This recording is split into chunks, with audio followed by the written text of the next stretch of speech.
Kamu pernah merasa terjebak dalam situasi yang sama berulang kali, meski kamu tahu itu bukan yang terbaik untukmu?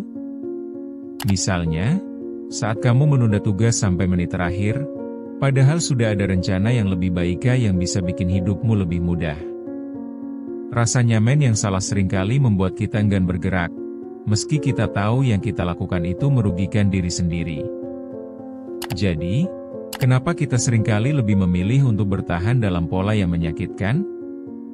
Dalam video kali ini, kita akan gali lebih dalam tentang mengapa banyak orang gagal sembuh dari kebiasaan buruknya. Mari kita mulai dengan menjelajahi akar masalahnya di chapter pertama ini.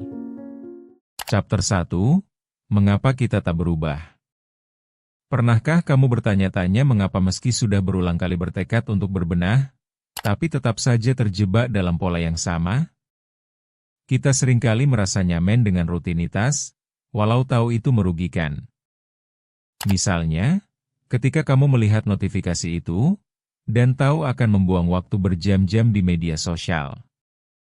Rasanya enak, kan? Seolah dunia luar gak masalah.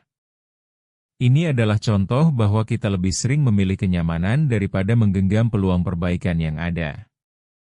Ketidaknyamanan untuk berubah memang bikin kita ragu. Ada rasa aman yang muncul dari kenangan hasil kebiasaan buruk. Dan jujur saja, kadang kita tidak menyadari betapa kontrasnya pertumbuhan dibandingkan stagnasi.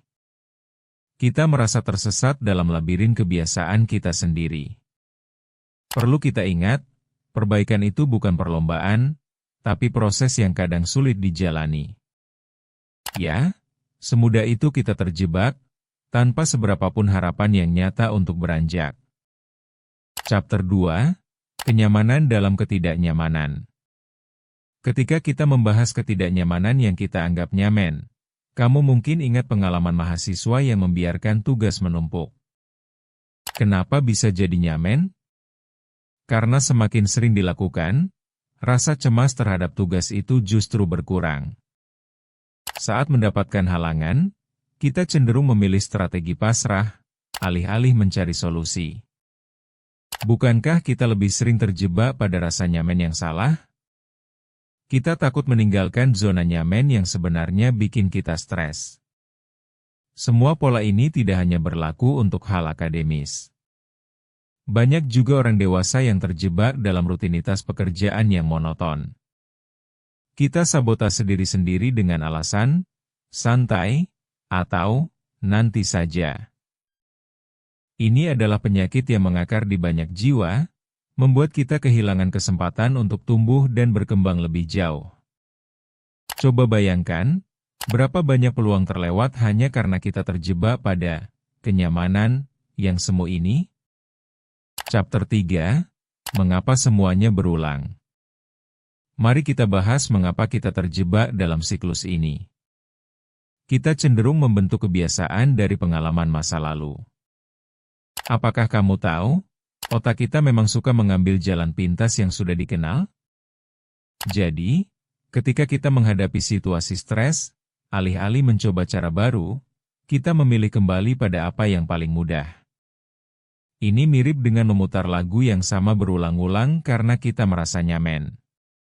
Belum pernah berhasil dalam sebuah cara, tapi karena sudah terbiasa, jadinya kita selalu kembali pada pola lama. Kita terbiasa menghapus rasa sakit ini dengan menghindari perubahan, dan itu adalah jebakan. Membongkar siklus ini sangatlah penting agar tidak terus-menerus kecewa dengan hasil yang sama. Kita mungkin berpikir, ini sudah jalan hidupku, dan tanpa sadar memperpanjang penderitaan dengan siklus yang sama. Chapter 4, Melepaskan Pola Buruk. Bagaimana cara kita melepaskan semua pola buruk ini? Pertama, penting untuk menyadari bahwa kita sedang mengalami ketidakberdayaan. Tulis semua kebiasaan yang ingin ditinggalkan. Ini adalah langkah awal untuk memetakan masalah. Kedua, cobalah untuk mengingat momen ketika kamu merasa paling tidak nyaman dengan pola tersebut. Ini membantu mengingatkan kita bahwa ada hidup yang lebih baik di luar sana. Ketiga, buatlah rencana perubahan kecil. Setelah mengenali masalah, terapkan satu perubahan kecil setiap hari. Gak perlu langsung mengubah segalanya. Dengan perubahan kecil, kita mulai membangun kepercayaan diri untuk menghadapi yang besar. Sekarang, adakah pola yang mungkin bisa kamu ubah hari ini? Proses ini bukan hanya tentang melepaskan, tetapi juga tentang menggali kembali diri kita yang mungkin sudah terpendam karena rasa nyaman yang salah. Chapter 5, Langkah Awal Menuju Perubahan. Akhirnya, jauh di dalam diri kita ada potensi untuk berubah. Tetapi, semua itu harus diawali dengan keputusan. Jika kita terus-menerus berpegang pada pola buruk, kita hanya akan berkutat dengan kekecewaan.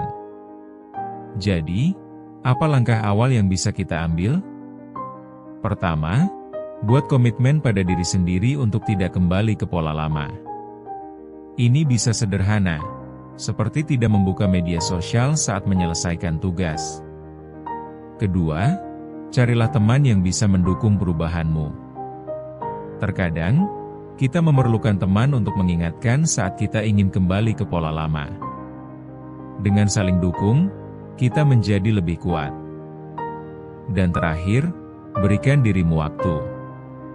Perubahan adalah perjalanan yang memerlukan waktu, dan langkah kecil adalah awal yang baik untuk menapaki jalan menuju kehidupan yang lebih baik.